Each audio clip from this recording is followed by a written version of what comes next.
¿Sabías que más del 80% del éxito en la vida no depende de tu inteligencia académica, sino de cómo manejas tus emociones? Lo que sentimos define cómo aprendemos, cómo nos relacionamos y cómo resolvemos conflictos, incluso cómo nos vemos a nosotros mismos.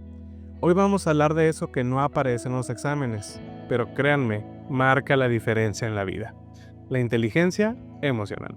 Hola, bienvenidos a este primer episodio, el primer episodio oficial de Conexión Jean Piaget, donde buscamos crear un puente entre la escuela, las familias y nuestros estudiantes.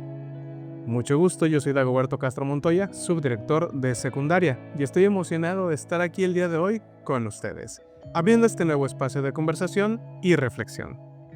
Hoy hablaremos de un tema esencial, tanto en el ámbito educativo como en la vida laboral y la vida personal: la inteligencia emocional. Vamos a descubrir qué es, por qué es importante y cómo podemos desarrollarla. Este episodio está pensado tanto para padres de familia, madres de familia, estudiantes, docentes y toda persona interesada en mejorar su calidad de vida desde adentro. Y para hacerlo más interesante, el día de hoy me acompañan dos personas sumamente maravillosas. Primero, una estudiante de secundaria, que nos representará a toda la comunidad de alumnos. Bienvenida, María Fernanda, mucho gusto. Hola, muchas gracias, Dagoberto. Me encanta estar aquí. Creo que este tema es algo que todos vivimos, aunque no siempre sepamos cómo nombrarlo. Ojalá que el episodio de hoy sirva para ayudarnos a entendernos mejor. Y también nos acompaña una experta que nos guiará a profundidad en este tema. Ella es psicóloga clínica, ha trabajado con adolescentes, familias y docentes durante varios años. Y créanme, es una apasionada de la educación emocional. Bienvenida, licenciada Alejandra Samano. Muchas gracias, Dagoberto. Estoy muy feliz de estar aquí. Creo que abrir este tipo de espacios es fundamental para poner sobre la mesa temas que afectan directamente a nuestro bienestar y a nuestras relaciones interpersonales. La inteligencia emocional, sin duda, es uno de ellos. Vamos por el principio. ¿Cómo podemos definir, o si nos pudiera apoyar por favor en definir qué es la inteligencia emocional de una manera sencilla pero clara? Claro, te comento que la inteligencia emocional es la capacidad para identificar, comprender y regular nuestras emociones, así como para reconocer y responder adecuadamente a las emociones de los demás. Implica algunas habilidades como lo son el autocontrol, la empatía, la motivación personal, la conciencia emocional y la gestión de las relaciones. A diferencia del coeficiente intelectual, que mide habilidades lógicas o verbales, pues la inteligencia emocional se refiere más a cómo nos relacionamos o cómo nos manejamos a nosotros mismos y también cómo manejamos nuestras relaciones. Y esto, pues obviamente tiene un impacto directo en el rendimiento académico, la convivencia, la autoestima y obviamente la salud mental. Ok, de hecho eso es muy interesante. Muchas veces nos fijamos solamente en el éxito a base de calificaciones o logros visibles, pero no vemos lo emocional que hay detrás. Por ejemplo, María Fernanda, ¿tú cómo has vivido esto dentro de la escuela? Pues por ejemplo, cuando estás estresado por un examen o por problemas personales, no rindes igual. Y también pasa al revés. Cuando estás motivado, tranquilo, sientes que puedes con todo. A veces lo que más necesitamos no es entender un tema, sino que alguien nos escuche o nos ayude a calmarnos. Exactamente, la emoción influye directamente en la cognición. Si un alumno se siente ansioso, tiene miedo, su cerebro se pone en modo alerta y no puede aprender de forma óptima. Y lo mismo ocurre en casa o en el trabajo o en cualquier ámbito de la vida. Y yo siento que como educadores esto nos obliga a mirar más allá de un mal comportamiento. De hecho, yo siento que muchas veces un mal comportamiento es solo la punta del iceberg de una emoción no atendida, ya sea miedo, tristeza o frustración. Alejandra, sabemos que hay distintos componentes dentro de lo que es la inteligencia emocional, pero ¿pudiera explicarnos a nosotros y a la audiencia cuáles son, por favor? Claro que sí, por supuesto. Mira, Daniel Goleman, uno de los principales investigadores del tema, pues identifica 5 pilares como los más importantes. El primero es el autoconocimiento emocional, saber qué sentimos y por qué lo sentimos. También la autorregulación, que es la capacidad de controlar impulsos y emociones negativas. Luego viene la motivación, que es tener la voluntad de actuar, de proponerse metas y mantener el esfuerzo.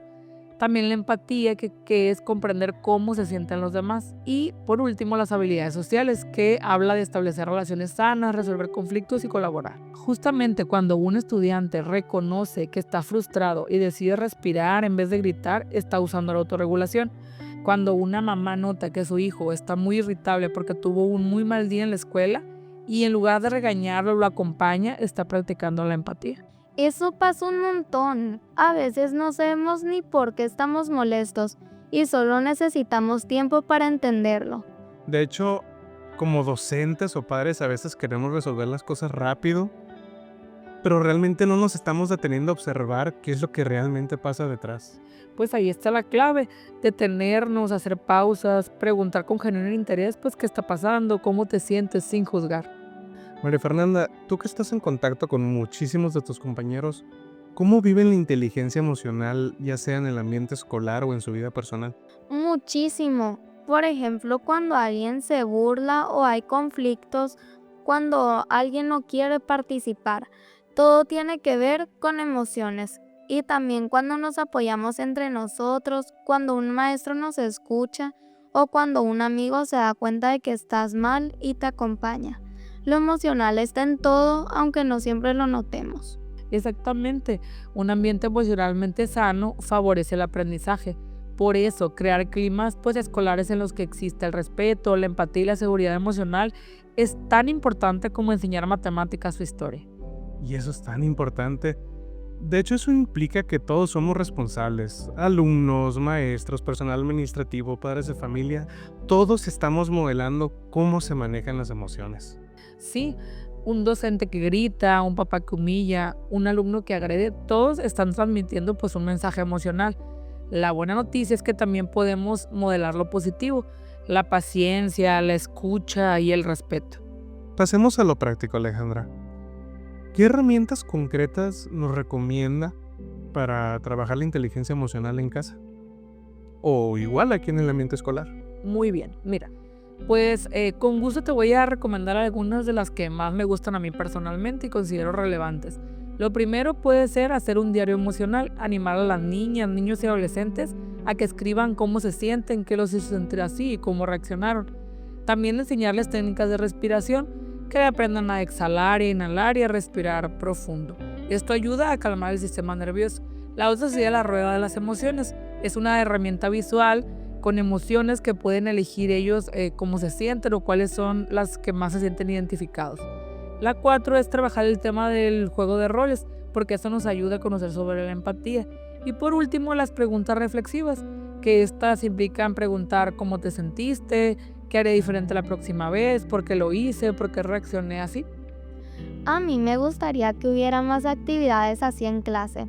A veces uno necesita desahogarse, pero no hay tiempo. Y eso es parte del reto, dar espacios aunque sean breves, por ejemplo un lunes emocional, un minuto para ti o una reflexión al final del día pueden marcar la diferencia y hacer sentir mucho mejor a las alumnas y los alumnos. Muy bien. Y para los padres que nos escuchan, validar las emociones de sus hijos, créanme, no significa que estén de acuerdo con todo, pero sí significa que los escuchen, que los entiendan y sobre todo guiarlos con respeto. Alejandra, ¿cómo considera usted que cambia la inteligencia emocional a lo largo de la vida? Realmente es un proceso continuo. Lo que aprendemos en la infancia sienta la base. En la adolescencia se redefine y en la adultez se pone a prueba. Nunca dejamos de aprender a manejar nuestras emociones. Por eso, padres emocionalmente sanos crían hijos emocionalmente estables. O sea que si yo trabajo en esto ahora, me servirá para cuando sea adulto, ¿verdad? Claro que sí, realmente vas a tener herramientas para afrontar rupturas, decisiones difíciles, frustraciones y también para disfrutar más intensamente de lo bueno. Excelente. Yo creo que el día de hoy aprendimos algo muy valioso. La inteligencia emocional se enseña, se entrena y se vive. Muchísimas gracias, Alejandra, por acompañarnos el día de hoy y guiarnos con tanta claridad. Gracias a ustedes. Ojalá que esto abra conversaciones en muchas casas, salones y pasillos. Y también a ti, María Fernanda, muchísimas gracias por compartir tu voz como estudiante. Créeme que para nosotros tu perspectiva es muy importante. Muchas gracias a ustedes. Me voy con ganas de seguir trabajando en mí misma. Y a quienes nos escuchan, muchísimas gracias por acompañarnos. Recuerden que este podcast es totalmente para ustedes, para crecer juntos como comunidad. Nos escuchamos en el próximo episodio de Conexión Piaget. Hasta luego.